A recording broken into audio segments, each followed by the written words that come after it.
Hi,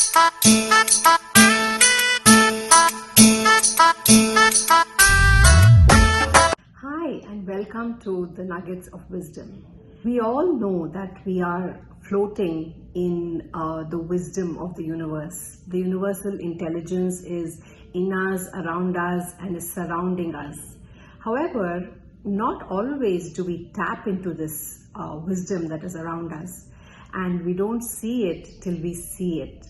And that is the predicament of the human race. What to do? So through this series, The Nuggets of Wisdom, my intention is to share those nuggets of wisdom that I get from the universe through stories, songs, real life experiences, anecdotes. I mean, the wisdom just comes in the most unexpected ways. Mostly through life and its lessons and life situations. So using this, I want to share what nuggets of wisdom I catch with whoever is ready to receive it. I find myself gathering these nuggets of wisdom mostly through stories, songs, and poetry. I trust that this is true for many of you who are listening to this series. So recently I came across a story which spoke about this exact topic that we started off with, that is, there is so much of wisdom in and around us, but we don't see it till we see it. And so to just make this, to drive home this thought, or this lesson rather. So there is the story from India, which I'm going to narrate today. We'll see what comes up for you through the story. So a long time ago, in a village in India, there was a man who was very anxious about making money. And in that village, when he was surrounded by the bounty of nature, which he could not see, he longed for a lot of money. He prayed. Now, if you are a little familiar with India, you would know that we have so many gods in India. We have a God for health, we have a God for education, we have a God for everything, and we Indians love praying to them.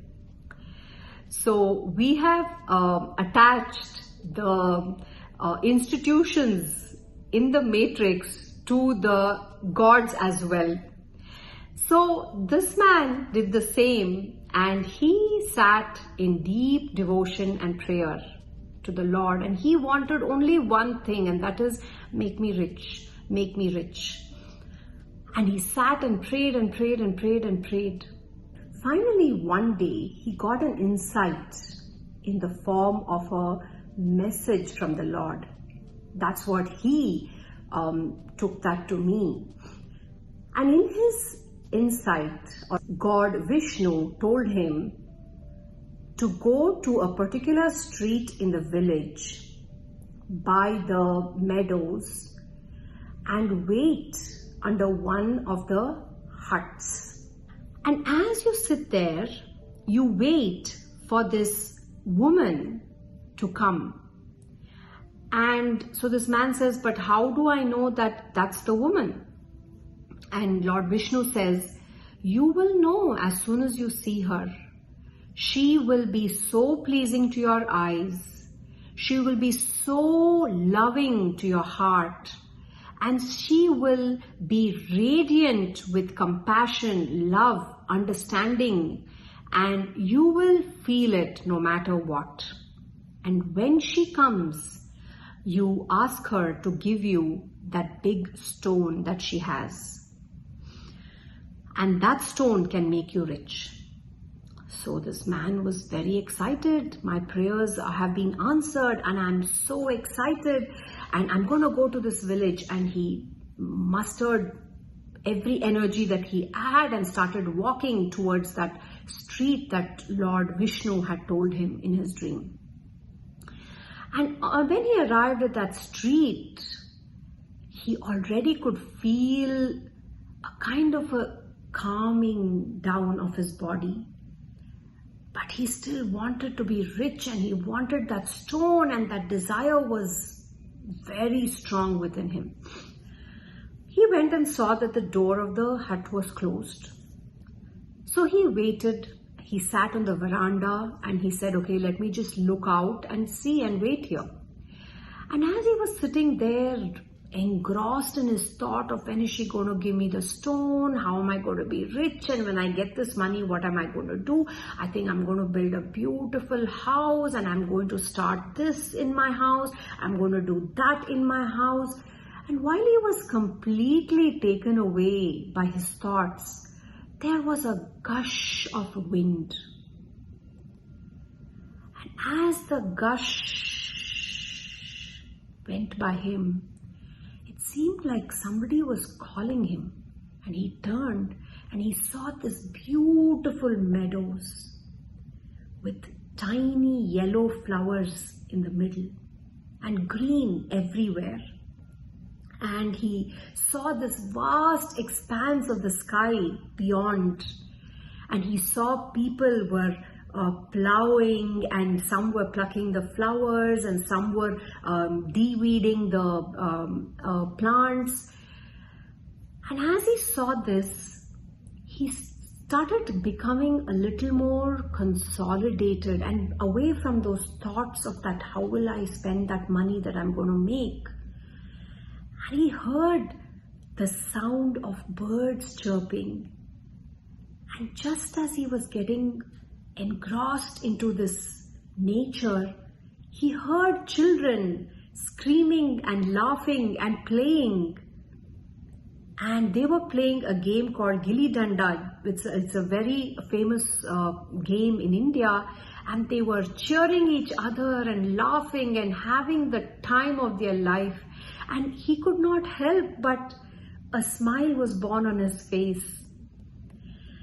And in this richness of nature, as he was sitting, he started smelling the earth.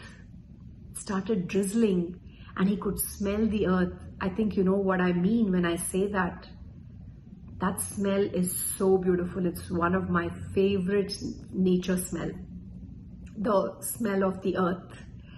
And as he was inhaling and exhaling and feeling this breeze and hearing this laughter and the birds and everything, his senses were completely involved, and he was completely taken off from that thought of how am I going to spend this money.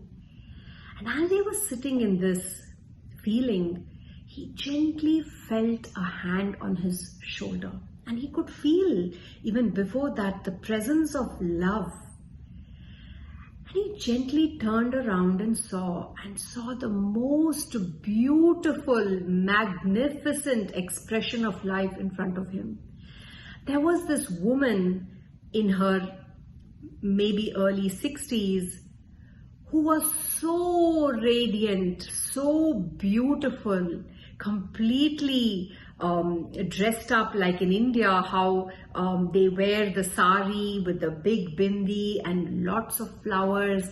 And more than anything, there was a glow in her face which he had never seen before, and a smile. And like that Lord Vishnu had said in his dream, he started feeling an opening in his heart, and his body just started melting down into the earth. And he was speechless. And the woman gently smiled and asked him, who are you and what are you doing here? And before he could answer, she had gone and fetched him a pail of water to drink. And then he said that this is what happened. I had a dream yesterday. I've been praying to become rich. And in this dream, Lord Vishnu told me that I should come to your house and you will be giving me a big stone which will make me very rich. So the lady smiled and said, oh really, he did? Okay, let me go look because I don't know what is there. And she went into her little hut and looked and looked and looked, and he could hear the sound of all the stuff moving around in the house. And he just waited, excited. I'm going to take this stone and become rich. It got back into his thoughts from all that. And she came out with this big stone. And the stone was shining, glittering, glowing. And all he could see in that stone was how rich he could become. And by now you might have guessed, this stone was a diamond, a huge, big diamond.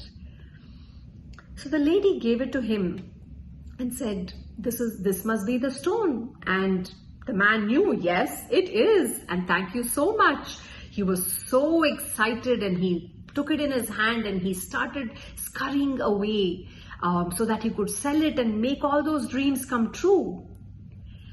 But just as he was walking till the end of the street, a new desire arose in him.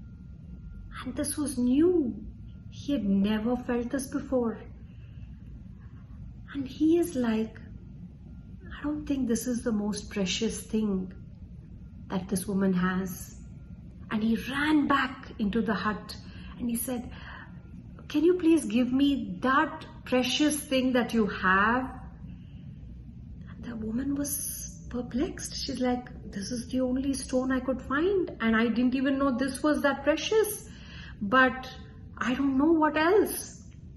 And the man looked into the radiance, the beauty, the love, the compassion in this woman and said, I want that is within you, that made it so easy for you to give me this diamond with a smile and with love and with no element of longing for the stone. I want that. That's the most precious thing. And that's where the story takes this man into his own path of seeking that very precious essence that is within each one of us. And this story really touched me, because this is so true for all of us. We have the teachings right under our nose, but we can't see it till we see it. And that's the way it is for us humans. And when we see it, there's no forgetting. We see it so clearly. And that's what enlightenment is, to see clearly. Awareness is to see clearly. And so the thing about this story that touches me so much is we are so identified with things, and that is the human forms. One of the tag-alongs is identification, but as we go ahead in our conscious journey, we start identifying with that which is more closer to the essence.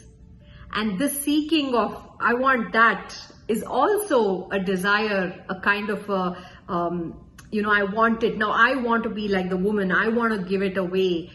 I want to be there. I want to be okay with how I look. I want to be okay with what I have. I want to just be okay. And that I want to is also a desire, which in its own time will melt when the clear seeing comes up. Naturally, these things dissolve. But our job, I think, is to stay on the conscious path, the path that is towards reality, the truth. Stories help us. That's what this story tells me. And the story also tells me that you get it when you get it, and you don't even know about it. Because in the story, if you saw, the man got it when he was actually sitting on that veranda and looking out into the meadow and embracing nature and getting into nature. The transformation has begun then, not when he was deeply sitting and praying for riches or anything else. At that moment, he was literally just waiting for the woman to come and give him the stone.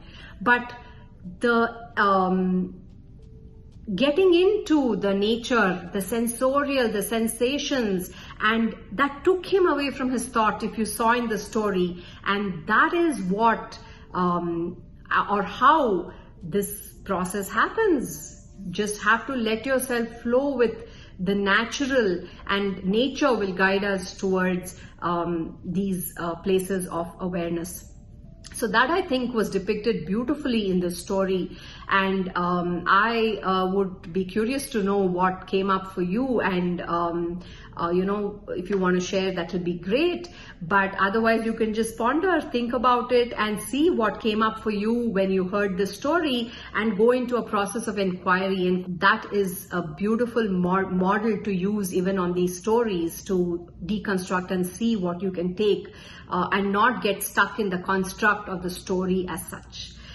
So thank you for listening, and I'll see you next with another story or poem or song, who knows what. Bye-bye.